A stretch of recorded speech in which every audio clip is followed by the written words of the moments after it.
Welcome, everyone. It is the Our Turf Football Podcast. I am Dana OG. I'm exhausted. This weekend was exhausting. Lisa joins me. Kate joins me. Sonia was going to join us. Couldn't. As you know, Sonia is one of our beloved healthcare workers, and she is still at work today. So we send her lots of love and thanks for her.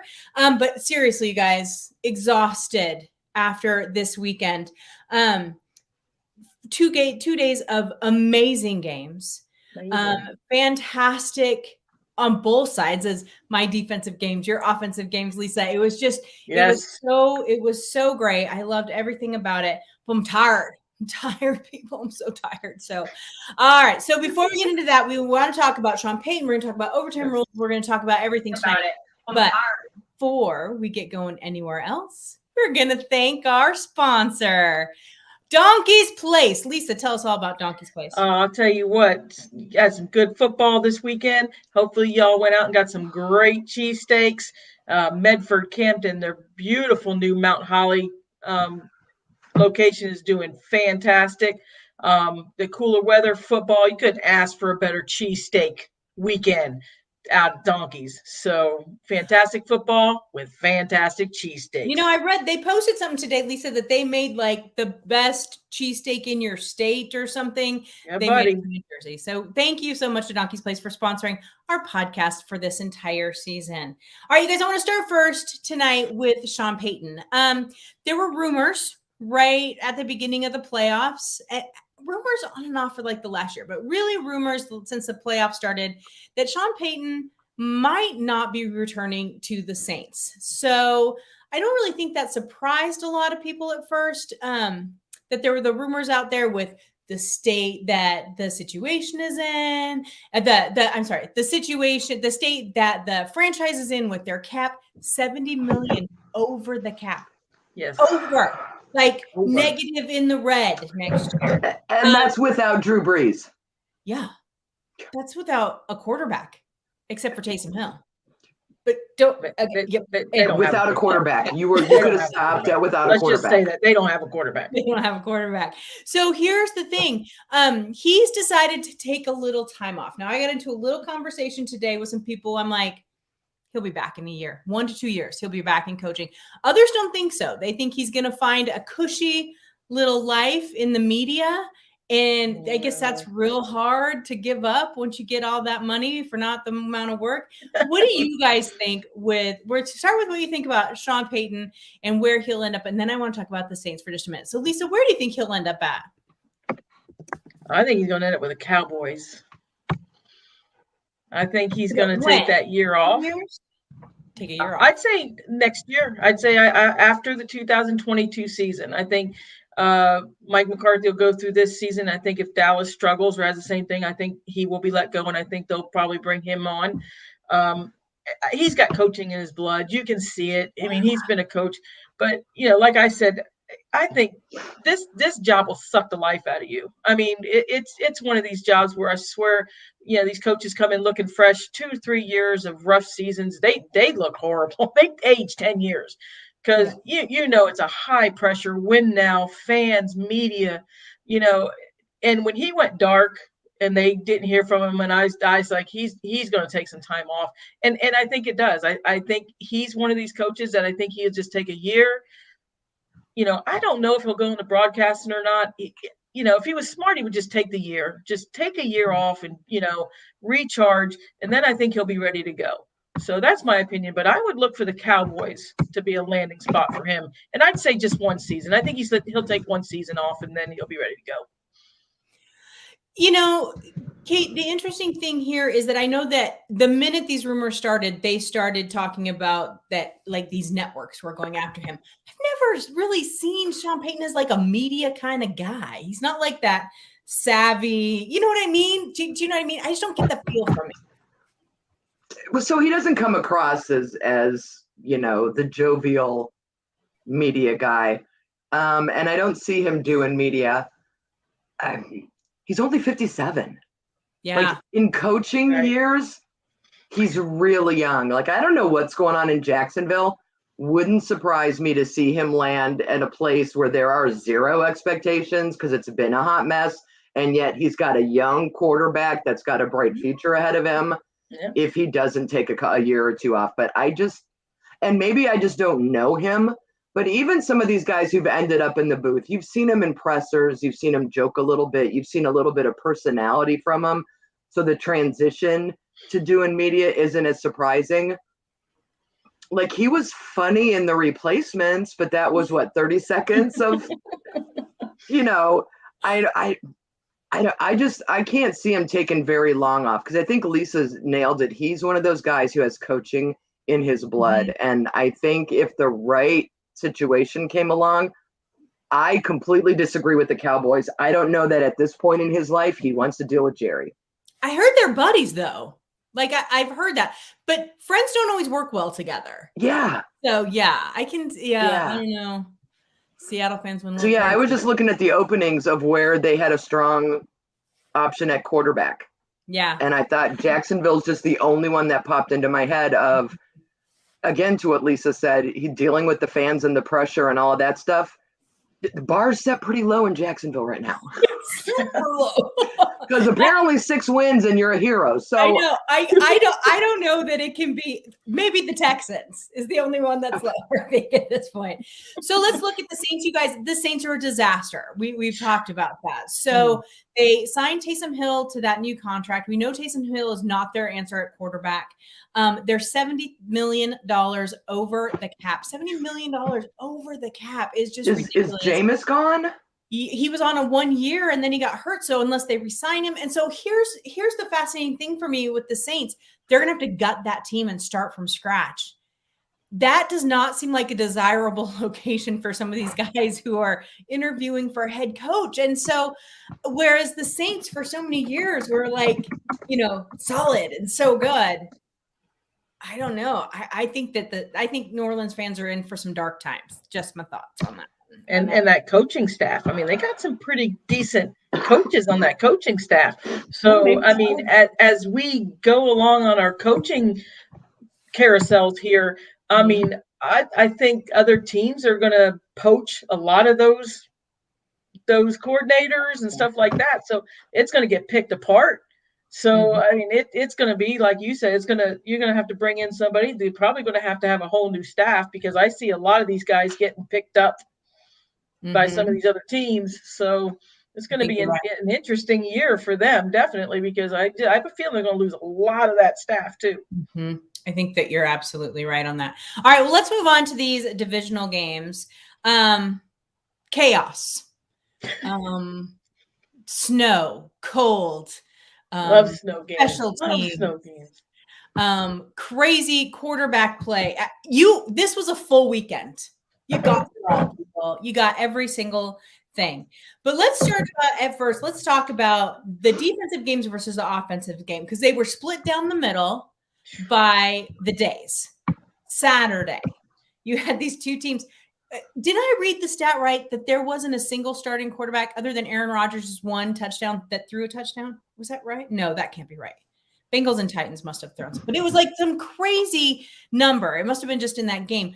Jimmy Garoppolo did not throw a touchdown this weekend. Won the game. Going to the NFC Championship. It was absolute chaos. So let's start with the Bengals and the Titans. What were our predictions last week, ladies? I had the Titans. I wanted the Bengals, but I had the Titans. I can't remember. I'm going to say I said the Bengals. Because I almost think you did. I don't know. I almost kind of think you did. I don't. I do too. So that game ended up 19-16. Came down to a field goal at the end of the game in overtime. How many times we hear that this weekend? Special teams were so important. Lisa, were you in hell this whole entire weekend? Saturday. Just sucked. Saturday. Sorry, on Saturday. Saturday sucked. I mean, it was just like, it was awesome. I was like, watching everybody with, this is great football. I'm like, what? I'm like, come on. But yeah, you're absolutely right. It was a defensive battle. I mean, if I told you that I watched a team have 9 sacks and tie the NFL record, and that team still won, you'd probably look at me like I was crazy. So that just shows you to me, how evenly matched or how great, how much the Bengals have improved that defense. I did not expect the Bengals defense to shut down Henry like they did. But then again, honestly, I didn't expect them to abandon the running game as quick as the Titans did. It seemed like the Bengals defense came in, stacked the box, and made Ryan Tannehill beat you. And I hate to say it, but I saw the old Ryan Tannehill that we saw down here. So some crucial turnovers in that game. But like you said, it was just a defensive battle the whole 4 quarters. I was so happy. I'm not going to lie. So here's interesting thing too. Kate, do you think that they, with Derrick Henry coming back, just assumed that he would be Derrick Henry of old? I mean, that would have been crazy of them if that was their game plan, because he just came off a huge injury. They didn't seem to have much of a plan, or if they did, they couldn't change it up because the Bengals just shut him down. Well, so he had 20 carries. He averaged a little over 3 yards a carry, and he had a touchdown. I think the Titans offensive staff underestimated not just the Bengals defense, but the fact that as young as the Bengals are and as inexperienced as they are in a divisional round of the playoffs, that they didn't let the pressure get to them. And we saw that with both games on Saturday and then both on Sunday as well. These teams played until the very last second of those games. You know what I mean? And so the Bengals were mentally in it for that entire game. Yeah. And kicking matters. With a rookie kicker to step up there and make that kick, which was by no means a chip shot. He was just like, dude, I got this. And just swaggered his way on out there. I mean, it was impressive. It was impressive. So this was Cincinnati's first road playoff win in franchise history. Yes. They were 0-7 before. Yep. And we talked about how, the Bengals for all those years, with Andy Dalton and get to the playoffs and can't win it and all of that. I was so excited for this fan base, and nothing against the Titans fan base. I just think because they were in it again last year. For Cincinnati, this was just really exciting for me. I thought that was super fun. Get that monkey off their back, right? Definitely. Yeah. Going forward, this is a young, fun team. They're going to be around for a minute. Let's talk about the Niners and the Packers. I knew. I'm sorry, this game made me so damn happy I couldn't even see straight. And let me tell you how much crap I got on Twitter because I was so excited that the Niners won. You don't understand. I hate San Francisco when we play them. But I love the NFC West, and we're going to talk about the NFC West here in just a minute because this division is just so good. And so, there was something a little poetic about this win. Kate, go ahead. I'm still not sure how they won. I have no idea. They didn't ever look good. They didn't ever look like they knew what they were doing. And so I can't decide if the 49ers won or the Packers just lost. Green Bay had a touchdown in the first quarter and didn't score again until a field goal in the fourth. I told people Green Bay would go out in the first round of the playoffs. And everyone picked on me, and they're like, oh, they got to bye. They don't play till the second round. I'm like, fine. They're going to lose their first playoff game. But I was kind of tongue-in-cheek when I said it. But I don't know if I believe the 49ers can win another game.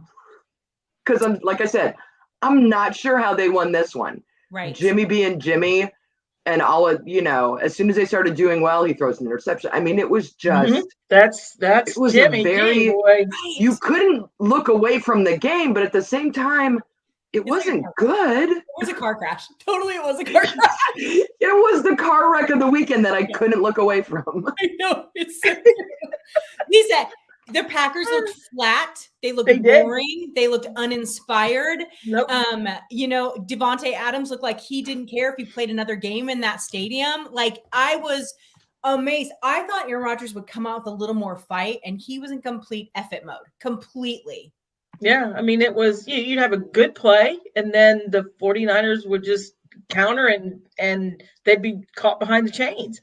And it's like, okay, because there was still great throws he made. There's some of those passes is like, wow, and then you're like, okay, and I'm going off of Kate right here. I was just waiting for Rodgers just to go off. I was like, okay, here we go. That one pass he had, he ripped right between, and the commentators went, okay, there's the Aaron Rodgers we know. And I'm like, okay, great, here we go. They're gonna go down score. But no, then I'm like, what happened?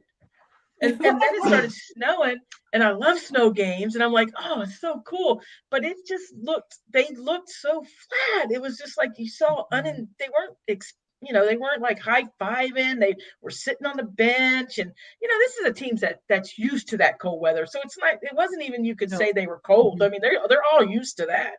But I was like, I just started laughing because every single time Rodgers would get on the ground or something, like Twitter would just erupt, because I don't think anybody else wanted a fan base to lose so much.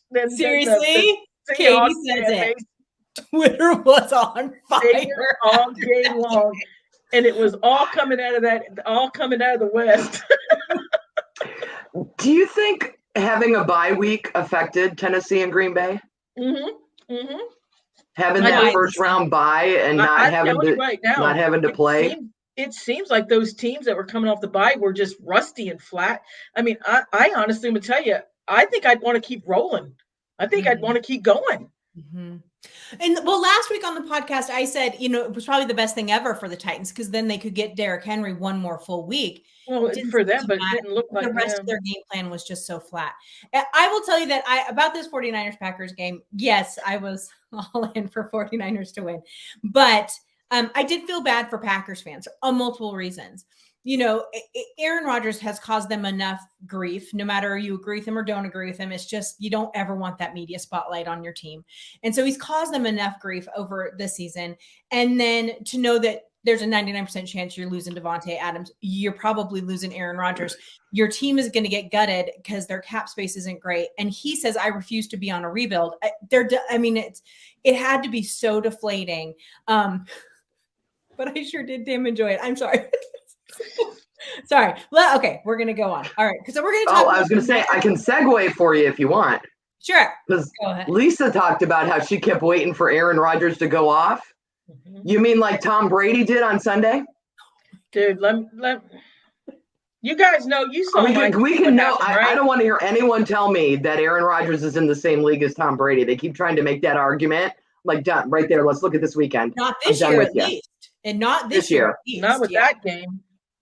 Yeah. I took my dog for a walk with 5 minutes left because the Rams had just made a first down. So I'm looking, and it's getting late. My dog, I'm like, she's getting used to her W's. And so I'm like, me and my brother looked at each other, and I'm like, I'm going to take her for a walk because, they just got the first down. They're going to kill another minute and a half off this. They're down. So then I came back, and you guys were like, Lisa, you got to go back. So my brother and I, we went back to 4 minutes in the game and I did not know the ending. I just was going off what you guys were. Oh my God. Wow. I was stunned. I was just like, oh my God. I felt like I was watching the Falcon game all over again. I was going to say, you know who wasn't stunned? Falcon fans. They were all over Twitter going, just wait, sit back, be quiet. It's coming. And damn if it didn't. Don't start celebrating. This game was really win-win for a lot of people. There's a whole group of people who didn't want two NFC West teams in the NFC Championship game. And we're going to talk about that, I swear, here, people, in just a minute. And then there's a whole group of people who didn't want Tom Brady to go back. And so it was interesting to see that ebb and flow a little bit on Twitter and see how people were reacting to that. I will tell you that these two Saturday or Sunday games were such polar opposites to the Sunday game or to the Saturday games. It was so different and so much faster and, all of these things. But at the same time, just as stressful as the low scoring games, for sure. I don't know. We have said for years, all four of us here on Our Turf, the way to beat Brady is you knock him on his can. And they did. Over and over and over again. Gave him a bloody lip.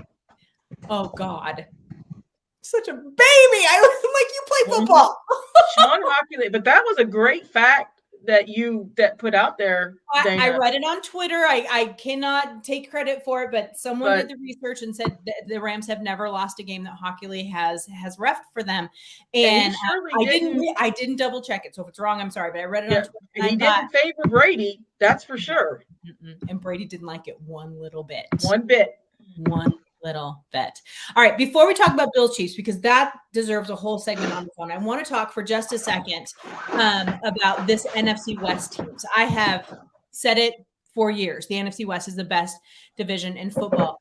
And I have been covering this league for years. I've been in it since Seattle got moved from the AFC to the NFC. I love this division. Here's the interesting thing about this NFC Championship game, you guys, is that in the NFC West, and I think I've told you guys this before, there's this weird little cycle. Seattle always beats San Francisco. San Francisco always beats the Rams. The Rams always beat Seattle. And then Arizona's thrown in there here and there. So okay, you know the game rock, paper, scissors? Yeah, pretty much. We need to do it with the NFC West. Seahawks cover 49ers. 49ers smash Rams. We need a rock, paper, scissors for the NFC West. True. So everyone who is writing off the Niners in this NFC Championship game have never watched the Niners and the Rams play. You guys, this could be a fantastic game. Yeah, it's really exciting. I did the same thing. I was like, 49ers aren't going to have a chance. I sat down, did a couple research things, and looked at a couple of the last couple games these two teams have played, and I was stunned. I'm like, wow, 49ers are going to be they I think they swept the Rams this year, did they not? I believe so. Yep. So I think the Rams haven't beat them in 6 games, I don't think. Wow. It's really, these are the fun divisional games, you guys. And so when a championship game is a divisional game, you have to go back and think about that Seattle 49ers NFC Championship game, the year the Seattle won the Super Bowl. That game was back and forth and tough as nails, and Kaepernick almost clinched it for them, except for Richard Sherman in the famous tip. But so it's so interesting to watch these divisional rivals play each other in these huge games because you're almost guaranteed a fantastic game. Because they know each other so well. Yeah. Exactly. Better than anyone else in the conference. They know each other so well, and there's so much more emotion.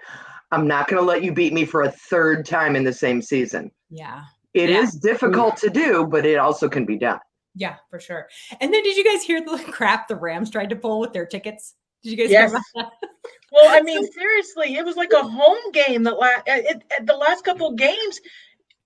Seriously, when you hear I was stunned when they said that, and then I was listening to it. He couldn't hear in his own stadium. No. So they had to go to a silent count, Dana. They had to go to a silent count in their own stadium. I know. It was hilarious. So here, for those people who maybe don't know, the Rams tried to limit ticket sales to people from LA County only. And it's just a straight shot down the coast from San Francisco to LA. And so they were trying to keep those Niners because during the season, it was a sea of red in SoFi Stadium. And so I think they were desperately trying to avoid that. Didn't work. Those secondary markets, absolutely full of Niners fans. It's going to be just crazy and huge. And it's going to be I'm so excited for that. Can't wait. All right. Now let's go back to this Bills Chiefs game, you guys. I have no words. Here's the thing. I picked the Bills to win the Super Bowl. I still think the Bills should have won the Super Bowl. Not that the Chiefs did anything wrong. It was so stressful for me, and I'm not a fan of those teams. I cannot fathom those poor fandoms. But I will tell you, and the reason I named this podcast, if I hear the term 13 seconds one more time, I'm going to cry, because it completely discredits to me the full last 2 minutes. 5 lead changes. The Bills fought just as hard as the Chiefs did. The Chiefs just managed to get the last play. Had it been reversed, I think the Bills would have done the exact same thing. The defenses, stopped playing the last 5 minutes of the fourth quarter. It was ridiculous. It was. And so then you go into overtime. So this is going to feed into our 2 conversations. So let's go ahead and start first with this Chiefs-Bills game. People are calling it the game of the century. It's the greatest game ever. I will tell you, it was super fun. It was amazing. It was like a master class of offense. It was not a master class of defense in any way, shape, or form. But Lisa, this is your favorite type of game. That like was one of the best games I've ever watched. I have to tell you, I was in heaven because, like you said, it was whoever had the ball last was going to win the game. Mhm. And there was, like you said, those wide receivers were wide open. I mean, absolutely wide open. The defensive coordinators should be ashamed of themselves for both teams because, I mean, how you let these receivers get behind you is incredible. I mean, that's the first thing they always tell you. Do not let them get behind you. And just some of the throws and both quarterbacks just playing their hearts out. I mean, I just loved it. And like I said, I have to say 13 seconds because I would 13 seconds. It's like, and then I heard every single angle of it, every single angle. Why did you kick deep? To me, it's one of those bang, bang plays. If you squib kick it, you give them you maybe take a couple seconds off, but yet if you they risk still the kick chance the of them field goal, grabbing it and running back. Yeah, exactly. They could proceed harder than that. Then you know what we're talking about now? Why didn't you just kick it deep? That would have been what the whole thing would have been. To me, that's a bang bang play. I think either call probably would have ended up almost the same way. Yeah. But I'm taking my chances and I'm doing the same thing. I'm kicking it deep. I'm going to make them drive the whole field. Honestly, with 13 seconds left, I'm not squib kicking to somebody that can grab it at the 40. I'm going to take my chances at the where it's going to be the line of scrimmage and make them drive it. So I didn't believe in that call. So it was just, like you said, it was just defensive breakdown. Mm-hmm. And they played it perfectly. Did the Chiefs not play it perfectly? Absolutely perfectly. That's how you game management time. Right. Mike McCarthy should hopefully recorded that because that's true game management. Right. So Kate, what did you get to what? Yeah, well, you watched it. You are our Twitter person for this game. Yes, you were. I'm like hitting send on a tweet, and then already I'm doing another one and another one. They did things that puzzled me. The Bills did through the whole game. The one play that they get the punt or the kickoff, whatever it was, and then Josh Allen throws that pass 75 yards down the field, touchdown, one play. Awesome to watch. Your defense got zero rest. Yeah. Yep. What were you thinking? You didn't take any time off the clock, and your defense has to go back out there. Bam, Kansas City scores. I mean, just those kind of things. I was frustrated with the last 5 minutes because I couldn't absorb what I was seeing. I couldn't rewind and watch it again because new things were already happening. Right. So it was almost like, can we get a timeout for everybody? Can I get a timeout? Let me catch my breath a minute to figure out what's going on. Because there was a lot of that going on, and the defenses on both sides really broke down in the second half. The fact that Gabriel Davis had 4 touchdowns is only more offensive. I want to start blocking him at some point. I mean, the only thing more offensive was the Bucs letting Cooper Kupp score at will in the Rams game. Like the Rams have one weapon, and you let him be open all day. At least in this game, Josh Allen and Patrick Mahomes each threw to 8 different receivers. Yeah. 8 different receivers. Now, Patrick had 3 touchdowns with 3 different receivers, and Buffalo's were all with Davis, but still, they were spreading the ball around. There's a lot for the defense to worry about. But again, after Davis's 3rd touchdown, might want to get a guy on him. Or tell the guy that's on him to get a friend to help, because clearly the mentality was, we're just going to keep going to him until you stop us, and then they didn't stop him. Yeah. Especially on that 4th down. On the 4th down where he scored, he was wide open. Wide open. Yep.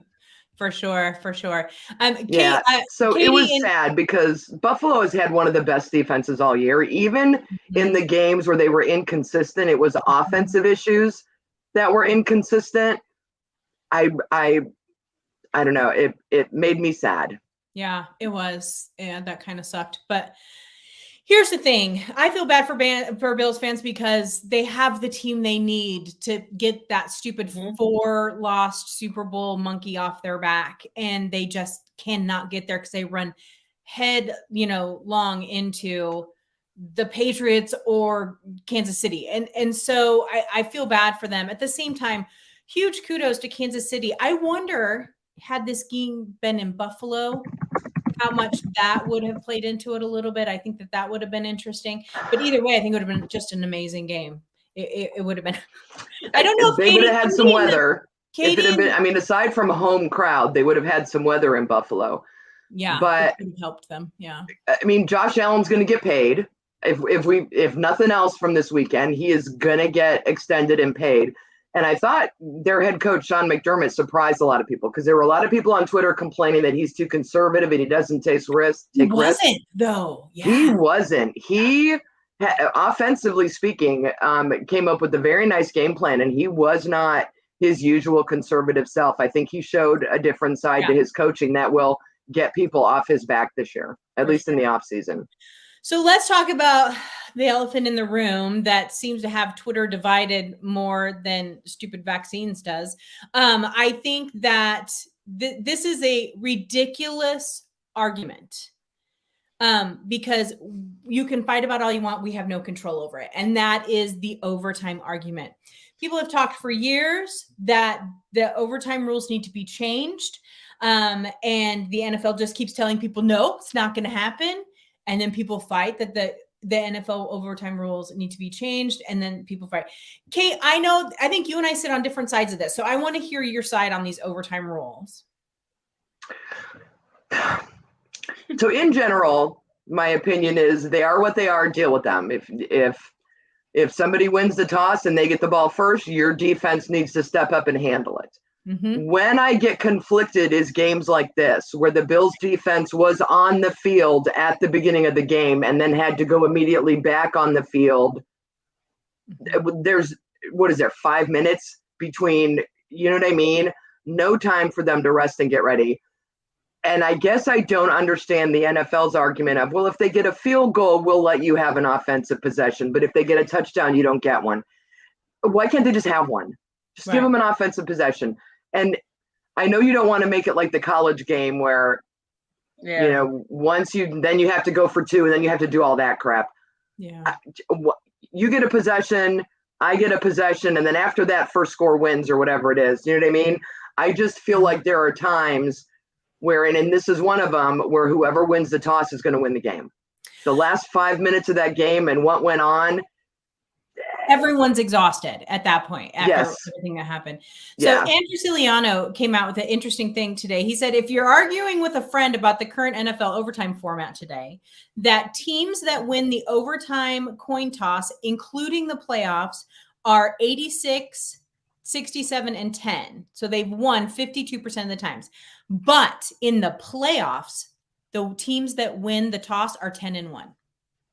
So if you include the regular season, it's about 50-50. I mean, that's not such a bad rule. But in the playoffs where you have these elite teams and they're fighting so hard, and I think that's your point, Kate, when you're fighting so hard for an entire game, and then you got to step back out there and continue it. And at the end of the fourth quarter, clearly, if you're worried about overtime, this is win or go home.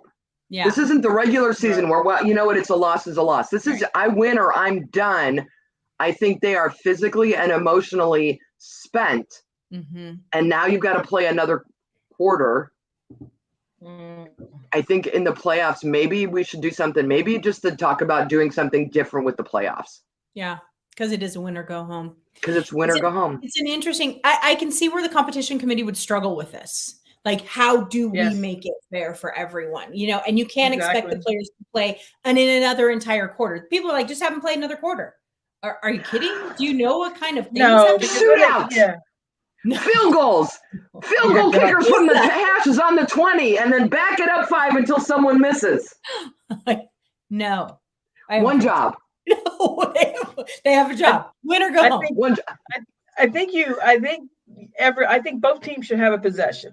But I don't think the kicker should be involved. I think it should be if you get a field goal, that's fine. But then the other team gets a chance. But I don't think you should do field goals for the score. So, like, say Kansas City scored, they should have been out. They should have had to go for 2, and then let Buffalo go. And then, like I said, because I think that would shorten it a little bit, maybe, so you don't go a whole quarter. Kickers are part of the team too, Lisa. They have a job. They do. My gosh. I get you don't want to be too radical with the change, but then we saw with the college rules this year, was it a Penn State game that was like 20 overtimes or whatever it was, because they just both kept scoring. So I don't want a playoff game to go for an hour and a half especially with this one, it very well could have been 7 and 7 and 7, or if they went for 2. Do you know what I mean? You have to throw the 2 in there somewhere, because with these two teams, like you said, I would do that. If you score a touchdown, you have to go for 2. Then the other team gets a chance, a possession, and then from there, it's just whoever gets ahead gets ahead. At least then you had a shot at the ball. Here's a good thing. What do you think about, like, if you're a coach of one of those teams at those times, would you look to go to your bench because the defense was exhausted on both sides? So overtime with the backup quarterback. Something like, well, not with a quarterback, but a rusher who hasn't played. Maybe off fresh legs. Yeah. You know, I mean, that's when it comes down to coaching and scheming into that overtime. And what do you do? I will tell you that, this is not the only time. We know Aaron Rodgers has gone to the NFC Championship twice to overtime, lost both times, never got to touch the ball. And so a lot of people are pointing to things like that says that these guys, yes, the team shouldn't have had to go to overtime. They should have played better. But we know when you have these top level teams, we all know that this game between the Chiefs and the Bills should have been the AFC Championship game.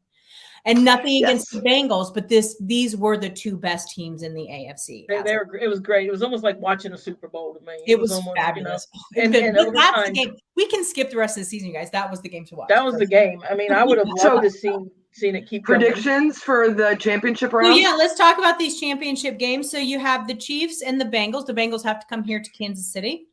And then you have the Rams and the Niners, which we talked about a little bit already. This Bengals, the Chiefs, I think are going to be exhausted after last week, but they'll be ready. I really, really think they will. But this young Bengals team is a little crazy.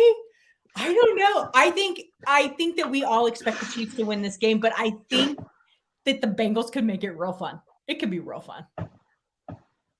I'm taking the Bengals. I have no shame in my Ohio game. I'm taking them. Good for you. I love it. I don't know who's going to win either of these games, but I'm with you. I think both games are going to be good. Yeah. I don't think either of them will be a blowout. I mean, I think they're going to be like this last weekend. If they get after Mahomes like they got after Ryan, I mean, it does bang, like you said. It'd be a scrappy little team. Yeah. So and look at how the entire AFC North played the Chiefs this year. Yeah. The Browns only lost to them by a couple points. Yeah. The Bengals the Ravens beat them in the regular season, and I think the Bengals either beat them or came close. Like our whole division played them tough Bengals this beat year. The Chiefs. Yeah, the Bengals beat the Chiefs this year. Yeah. So it could be good. It's going to be good. I agree, because like you said, I mean, the Titans had 9 sacks. I don't think the Chiefs can get 9 sacks on him. I don't think so either. They had 8 sacks. One of those sacks, Joe Burrow tripped over a teammate and a Titan touched his ankle. I don't know why you get credit for a sack. Fine. Sorry. Fair enough. Nobody in blue near him when he tripped over his own man. I guess if you're an idiot, it's a sack. Yeah. I was going to say that, stupidity counts. So. Right. What do you guys think about the Niners Rams? I'm going Rams. Please, baby football Jesus in a tuxedo t-shirt. 49ers. Really? No, I'm so aggravated with Odell Beckham Jr. and what he did to my team and what he didn't do in my city this year that if he gets to a Super Bowl, I won't watch. Oh. I was going to ask you off air. That's all I have to say about that. The entire city of Cleveland is aggravated with Odell Beckham Jr. Yeah, fair. Okay, we're going to talk about that off air a little bit. Maybe it was your quarterback.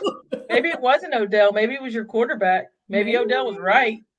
Oh no! You don't want to start that fire right now, Lisa. Lisa, start him up. You saw him run the same half routes. I was going to say half-assed, but that's rude. The same half route, giving up on stuff for Matt Stafford that he did for Baker Mayfield. The fact that he actually caught a pass this weekend surprised the heck out of me and everybody else. I'm aggravated. Yeah, I think it's gonna be a good game, but honestly, I'm going to go on the sides of Dana and Michelle, and I think the defense for the Rams is going to make a real big difference. I think, because I think that Von Miller and Aaron Donald together. Oh. God, it's just. I'm gross. Sorry, guys. I don't see Jimmy G holding up. I mean, I know they play each other strong, but I think the Rams are out for blood. I think this They is going lost to be a twice. great game. Just I know. saying. Twice. Yeah, but that second game, I don't know. I want to I need to find out if Von Miller played in the first game. They played. Oh, probably not. No, Uh-huh. probably not. And I'm not sure he played in the second game. Because the second game, it was close. I think it was just a field goal or something. It was close the second game. The first game, I think the 49ers kind of blew them out. But the second game, I think, was a little closer. So I just think Von Miller and Donald are going to be the bigger match for Jimmy G. I think he's going. I honestly think it's going to be a close game, but I think he's going to have that crucial interception, and it's going to cost him the game. Because Matt Stafford doesn't. Yeah, Matt Stafford. I wish Sonia was here. I would love to know if she thinks little Matty and his porn stash have what it takes to win this game. She's all happy with Stafford, and I'm so happy for him, guys. He's seeing the good Lions, the fan, it's like, I'm like, But I don't have to be happy enough for him that I want him in the Super Bowl. Thank you. If I have to cheer for one or the other, then I'm just going to cheer that they wear the hell each other out. I don't care who wins that game. It sucks either way for me. But I will say, if San Francisco wins, I'm just going to remind everyone that the Seahawks swept the Niners this year. All right. So San Francisco won 31-10 back on November 15th. At that point, the Rams were 7-3. Okay. And then they won in overtime the last week of the season, 27-24. Mm-hmm. Okay. And that may be the final score this week is 27-24. I don't know who will have which, but it might be that kind of game. Yeah. Well, Robbie Gould's a hell of a kicker, so you might come down to that again. Yeah, it's so true. Well, God knows we'll be wrong because we're always. I went 1 for 4, so I wouldn't listen. Oh, then I'm rooting for the Rams. Go Rams. Go. I picked them, so hey. Come on, Bengals. All right, awesome. Well, you guys, thank you so much for hanging out with us. We will be back next Tuesday to talk about who's going to the Super Bowl, and maybe we'll have some head coach hirings by then too. I know that the Bears hired their GM today. They took one of the execs from the Chiefs, and so I think we're going to start rolling with those coaches here pretty soon. So that could be a really fun thing to talk about next week. So we hope you join us. Maybe I'll have a Donkeys t-shirt by then. No, you won't. It's Lisa. Have you met her? You're never getting a donkey shirt ever. I'm moving tomorrow. I'll find you. I'm finding them tomorrow. They'll be in the box. All right, everyone. 8 p.m. Eastern time here on YouTube. Thanks, everyone. Have a great night. Bye. Bye-bye.